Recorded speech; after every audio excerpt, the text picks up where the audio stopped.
Good evening and welcome again to the Tuesday show. It's good to have you with us. Sorry, we're kicking off a little later than usual.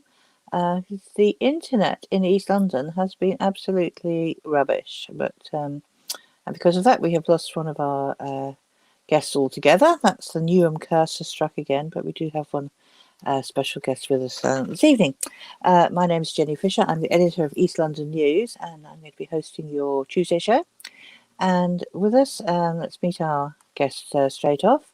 Rema Diallo is our guest. Welcome, Rema. Lovely to see Welcome. you. Hi, Jenny. Although, of course, in very sad circumstances, Yeah, which we will definitely. go on to shortly. Rema is a cab driver, and he's a branch committee member of the IWGB UPHD. So we'll get on to what all that might mean as we go on. So, but first of all, Rema, let's just sort of get to know you a little bit. You're a cab driver. That's right. What got you into that line of work then, and how are you finding it? Well, I actually used to be in IT, and to cut a long story short, I was made redundant from my Mm. work in 2017. I had a couple of contracts. They fell through, eventually ended. Cab driving was always my plan B. I said, let me just apply to be a cab driver, a private hire driver. So I went through all the process, and I got my license in January last year. Mm. And yeah, then I said, right, when it came to around August time, I thought, right, let me start doing this because I need to earn some money. So Mm. that's what I've been doing for the last 6 months. Yes, it's the drive to earn some money that's Yeah. pushes many of us into where we actually are, isn't it? Um, So, okay, you were into cabbing. Now, I don't really understand this bit about a license and the difference between black cabs and private hire companies in London and what you were working for.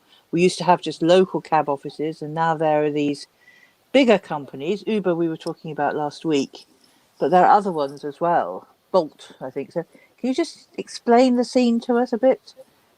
Okay. Well, basically, to become a private hire driver, you have to apply, you have to pay a fee, you have to go through a process of like health check, deep DBS checks, police checks.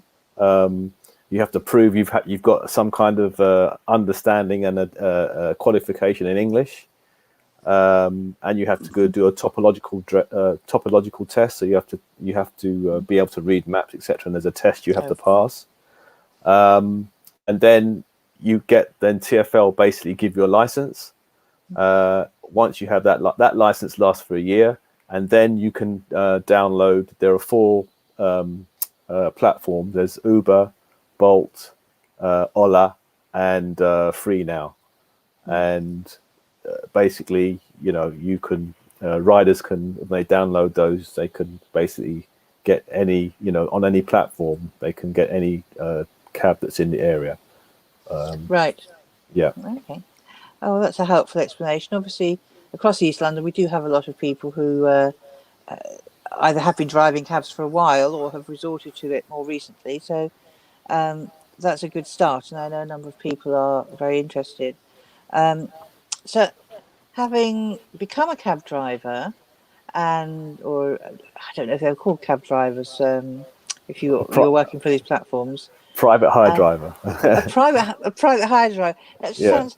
that's the I'm so official name. sorry. I'm so sorry. That does sound vaguely sleazy, but we'll go with it. If that's your official title, then that's fine. How did you get involved in the union then? Have you always been a union person, trade union person, or? Yeah, I've always, even in my IT job, I was part of the union, though it wasn't very active. So anytime I get any kind of job, I always look for a union because I believe Mm, that workers should be protected, and I believe in the strength of collectivism. So we have to protect. Everybody mm, needs to protect their interests, and I think as workers, unless we're collectivized and organised, our interests will mm, be ignored and we can be exploited. mm, So I always look for joining mm, unions and using our collective mm. power. Absolutely. I mean, certainly across East London, many of us have been involved in that kind of activity, and of course, these days with the COVID pandemic, a lot of us are talking about the NHS. Yeah, And of course, we wouldn't have things like the NHS if it were not for the collective power of absolutely. working people arguing for that. Okay, so you thought you wanted to join a trade union, and did you approach the mainstream trade unions first? Because the IWGB is a little bit different, isn't it? Well, that I was actually, I didn't sort of look and say, oh, well, let me find a union. They actually approached me when I joined. I mean, Okay. I can't actually remember how it happened, but I remember getting either as an email or something in the mail. And once I got that, I just said, right, I'm going to join. I mean, there wasn't any two questions about it. So, and I like the fact that obviously the United Private Hire Drivers are a branch of the IWGB, which is the Independent Workers of Great Britain.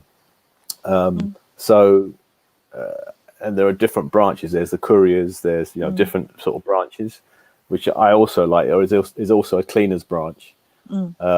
So I thought that was good because they're like the grassroots, grassroots workers, if you like to put it that way.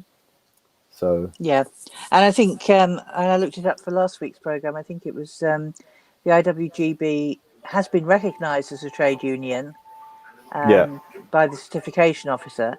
I'm not sure. You appear to be ringing. Have you got an ice cream van in your front room there? no, No. no, Okay. no. All right. Okay. So there you are, a member of the union, and now we come up against the issue. Private hire drivers are experiencing concerns about safety at the moment. I mean, I guess that vehicle drivers have always had safety issues. If things got worse, what actually do drivers face on a daily basis? Well, there are many issues, and I was over time. I've just sort of come up to speed with them, and also experienced some of them. There's violence, there's abuse, there's, I would say, unfair deactivation of apps by the platforms. There's it. I would say ignoring issues or ignoring drivers who have issues or problems. They're basically just ignoring them, not responding. There's the issue of pay. That's a big issue. We're basically treated as second-class citizens in regards to pay. There's also the issue of, basically if I go out and in my cab, I have to watch for bus lanes. I have to watch for. I can't go into the bus, not the lane, but the bus stop area. Yeah. I've had a ticket for that. I've had a ticket for going in the bus lane. I've had a ticket for going through what they call bus gates. Yeah. And then of course the big one is the congestion charge. I actually have an electric vehicle, so I don't have to pay for it. But a lot. And before I had the electric car, I had a hybrid. I had to pay. So what happens is you're thinking, right, I don't want to take a job. It affects your pay in either way, because you lose jobs because you don't want to go in the congestion charge. But at the same time, if you do go in there, you're paying.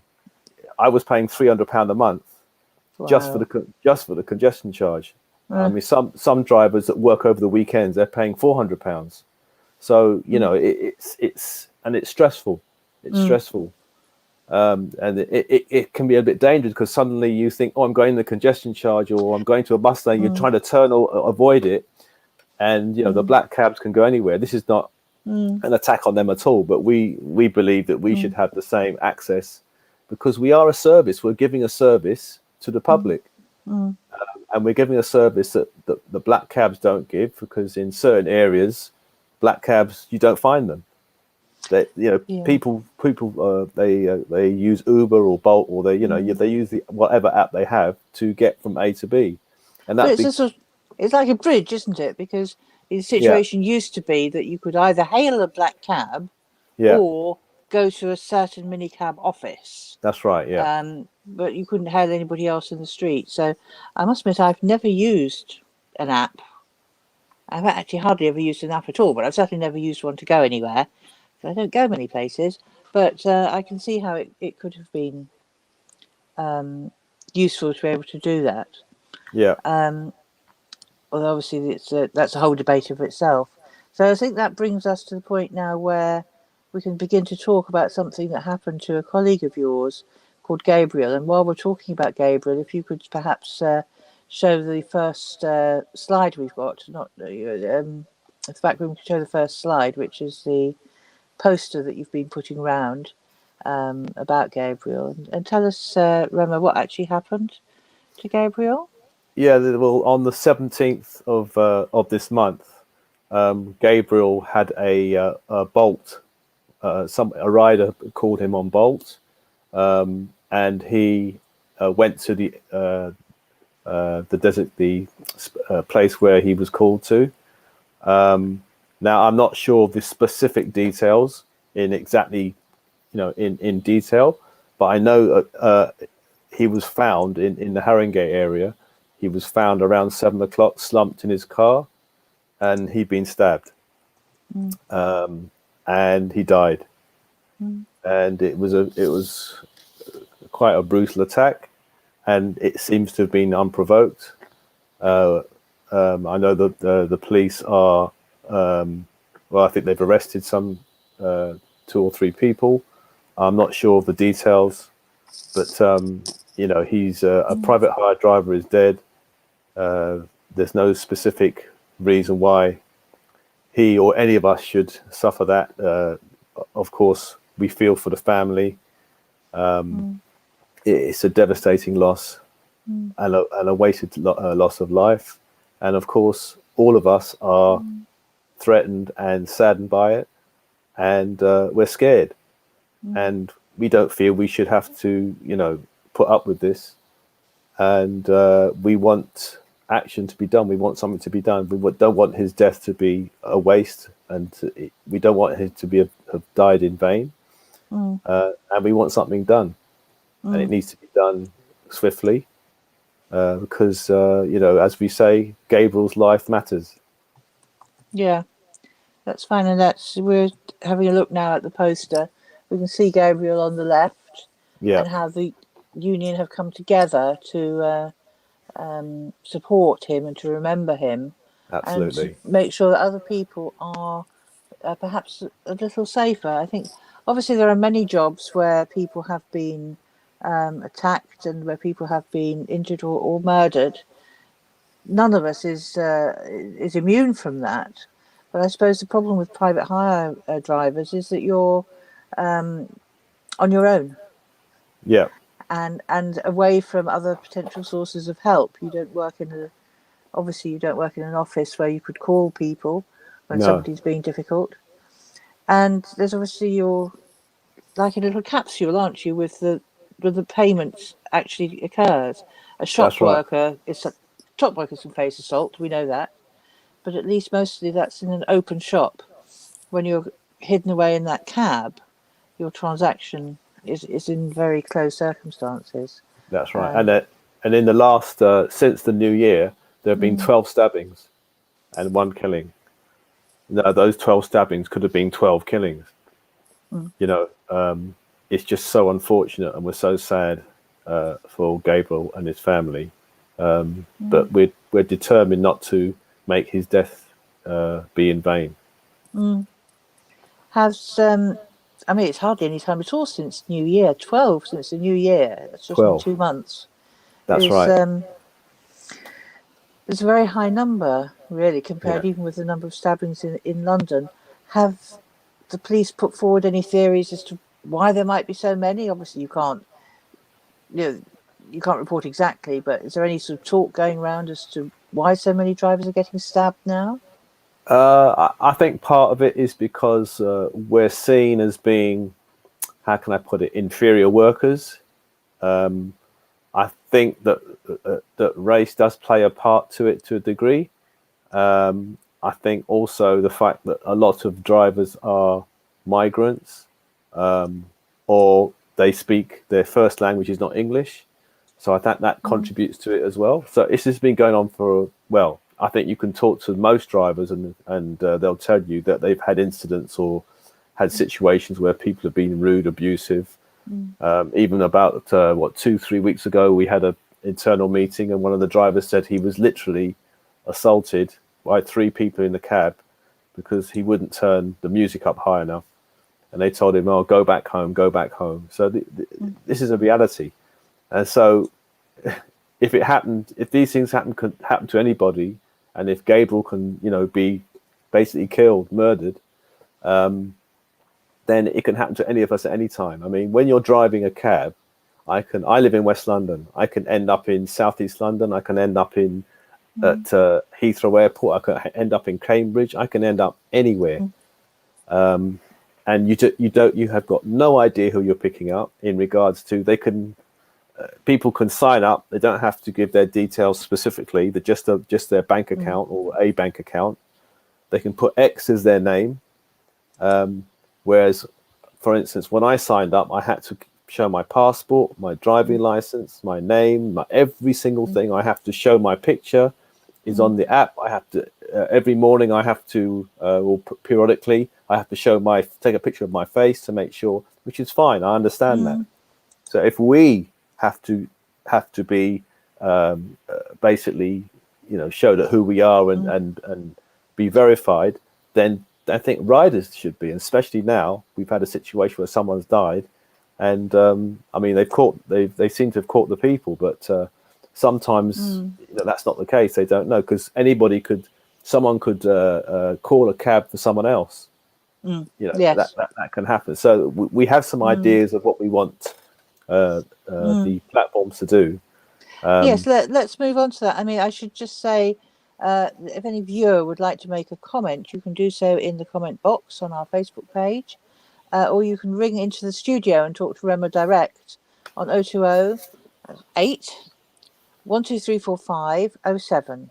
0208 12345 07. That'll bring you through to the studio. I know a lot of our viewers are shy and don't like ringing in, but if anybody does want to ring in to talk about their experiences as a private hire driver or private hire vehicle user, then we'd love to hear from you. So what are you asking for then? You've got a protest tomorrow for 2 hours.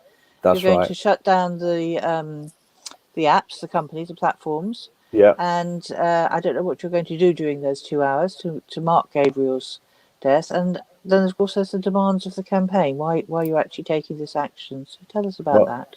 Okay. Well, as you said, we're going to between 5 and 7 p.m. tomorrow. We're asking all private hire drivers to basically turn all their apps off at 5 o'clock. Put on your hazard lights. Get a candle and light the candle, and have a picture of Gabriel, and just stand outside your car, by your car, and hold that up so people can see. And if people go by and ask, we just tell them, obviously wear your mask. If people go by and say, "Who is this?" then explain. And also, I think I'm going to interrupt you. I think we have a caller on the line. Hello, okay. Is that a caller? What's your name, caller? My name is Abdi. Adney? Abdi. Abdi. Hi, Abdi. What would you like to say? Well, my name is Abdi. I'm also a colleague of Abdi. Yeah. Yeah. Well, basically, can you hear me? Yeah, we can hear you. If you're listening to the program, you might want to turn that sound down because there is a delay in our broadcast, and that can be confusing. Okay. So, better to turn that down and just talk to us on your phone. Well, I turned it off now because I'm using it on my phone. Sorry about that. No trouble. Okay. Basically, I'm very, very sad about, because I'm myself a minicab driver, and also for the safety of the drivers and everybody who's listening. For me, even myself experienced this situation on beginning of the COVID, that I nearly got stabbed by a Bolt account and handling, and the police done the dramatically. It's the operators who are not corresponding to the METs and to the drivers.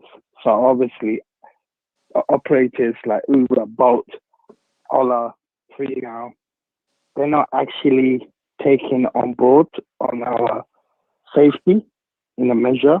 So obviously, they're more concerned about the basic of the customers than us, our safety. What can the platforms do to keep their drivers safer, Abdi? Pardon? What can the platforms do to keep the drivers safer? Well, there's a lot of things they can do. For example, I'm aware of about this Gabrielle and what's been going on. But what they should have done from the beginning, and they should have listened to the drivers. When a driver makes a complaint, they should block that driver, like the way they block us when they listen to the customer. They should actually verify passengers, as well as verify them. And majority of the time, there's a certain area, because since I'm a youth worker and I work with the gang prevention in my spare time, so I know what's going on in the boroughs, in different boroughs in London. That is retaliation that's going on, grooming that's going on in the youth. So obviously we're in the middle between whatever that's going on. We're picking up since lockdown, there's a lot of things going on that is between, you're picking up group of gangs or group of activities, and obviously you don't know who they are, what their intentions are. But the fact is that you're going to see that, and majority of them, they're not using their real account. They're either using a stolen ID or stolen document or stolen credit card. So as far as the operators is, they don't check as long as the payment goes into the account. They consider as a customer. They don't consider as a thorough check. Abdi, thank you very much for ringing in. We'll stop it there if we may, because we're on a bit of a clock here. And your phone is not the easiest it's not the best line. But we do appreciate your call, and we appreciate your concerns. And, those are important demands, aren't they, Rema? What do you think about those demands? It's pretty much what you've said, isn't it, about verifying customers? Is that practical? Then they can definitely do it, to the riders. I just like to go through, we have a few demands. The first one being, for instance, a safety button for drivers. So if something happens, we can press something and it links to the police station, for instance, and someone can come straight away because our car is, they can see it through the through satellite. And also, as we just discussed, a stronger ID for customers using the app. Also, to make it easier, TfL, to make it easier to get plastic screens between the passengers and the drivers, and also to have install CCTV. Oh God, that would be yes. At the moment, it's very expensive, so we think that they should subsidise that and make it easier for us to do, and also to when a driver rings one of the operators and says, "Look, this has happened, that's happened," that they should believe us, and they should take it seriously, as Abdi was saying, and the onus being that they said this, we're going to act on it, and we're going to, for instance, block the rider. Now, if you block a rider, it doesn't mean he's going to lose his job, or it just means he can't use that app. When they block us, it affects, and without any kind of comeback. I've heard so many stories of drivers saying I was blocked, and it was they would tell me why I was blocked. They just did it, and all the time this happens constantly. So that's another issue. I have the same experience with YouTube, but that's another story. Yeah. And also that generally there should be they have a rating system, which sometimes they use to deactivate drivers.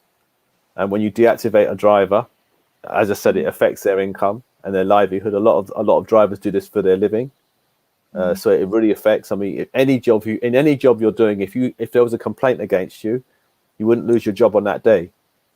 You know, Yeah. the manager would call you in. You'd have a discussion. There would be the people that there would be a discussion, and even then, you get the first you get is as a letter of warning. All a rider has to do is make a complaint, and that's it. They're believed and done. So those are basically our demands at a very basic level.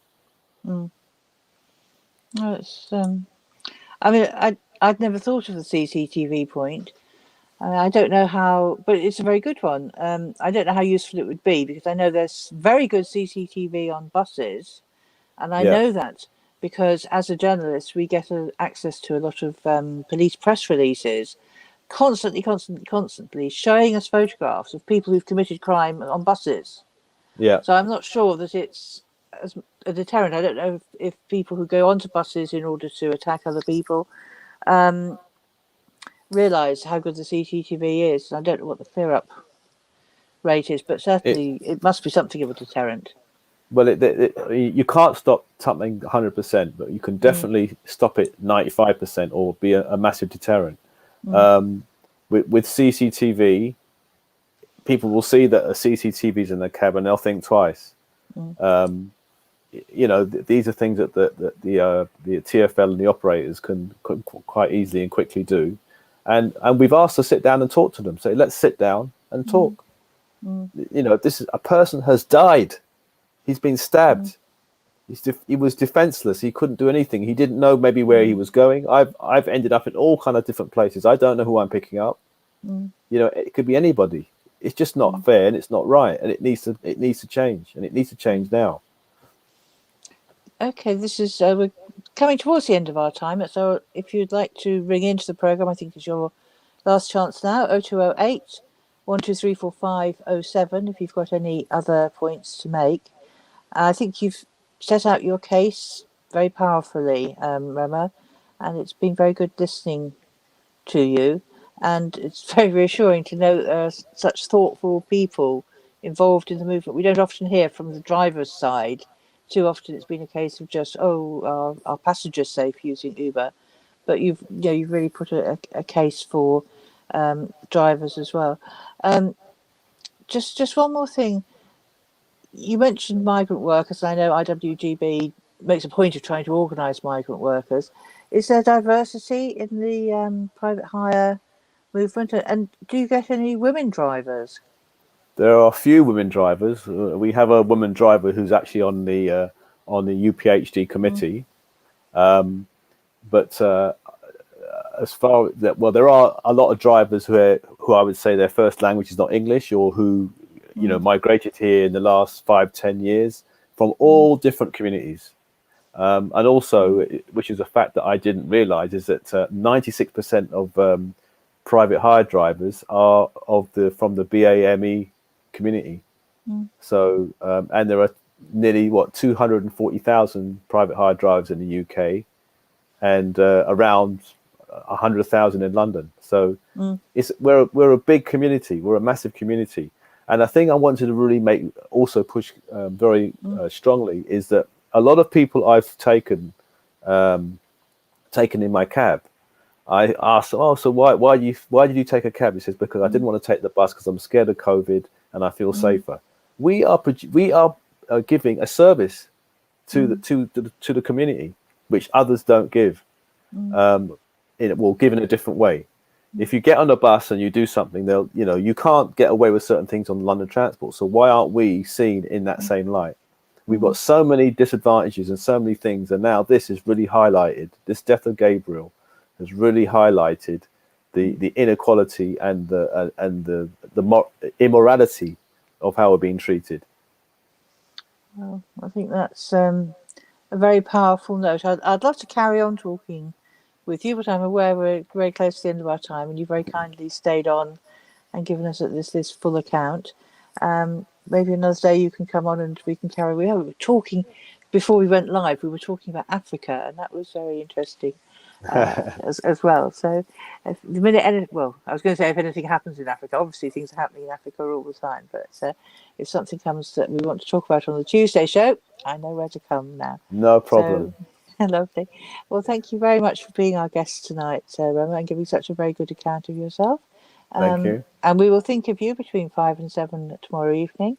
If there's any private hire drivers out there, look up IWGB, the Independent Workers of Great Britain, and get yourself joined up. Other unions are available. Join them too. Join all of them. And let's get organised and get some... we need that passenger safety, but let's get some driver safety alongside that as well. So That's thank you right. very much, Rema, and we'll Thank think you. of you tomorrow, and we'll say goodnight to you now. Good night. Gabriel's lives matter. Thank you. Indeed. Okay, so dear viewer, before we go, I'm just going to... I'm sorry we're a guest short tonight. This is the difficulty with Newham. Your internet is rubbish anyway, and tonight it really did let us down. I'm just going to run through some of the local East London headlines. Tower Hamlets is leading on Women's History Month, and they are having an International Women's Week with various events going on. John Biggs has announced that he's delighted that the council is playing a key role in initiating and promoting a wide range of Women's History Month events. So, to which some of the women might say, could you please also play a bit more of a role in keeping some of the services that women rely on intact? That would be really handy. Libraries, nurseries, special education support. That would be a fitting way to mark the week. In Newham, the council, the mayor has produced a COVID recovery budget, and that's basically a hardship relief fund of £330,000. So if you're experiencing hardship in Newham individually, or maybe as a small business, or maybe you're planning to get going again when lockdown eases, look on the website and check out the Newham Mayor's COVID recovery budget. Hackney is also leading on COVID, and they're concentrating on telling people about how they're going to operate COVID testing as children go back to school. And they're also covering the Kickstart scheme. That's a short-term scheme to help young people get back to work. We know there's been a great deal of unemployment caused by the COVID pandemic and the lockdowns, and we know that that has hit young people particularly hard. And at the moment, there's been a little bit of news coverage suggesting that the Kickstart scheme is beginning to work. There's still a long way to go, but there we are in Hackney. They've highlighted how that might be happening.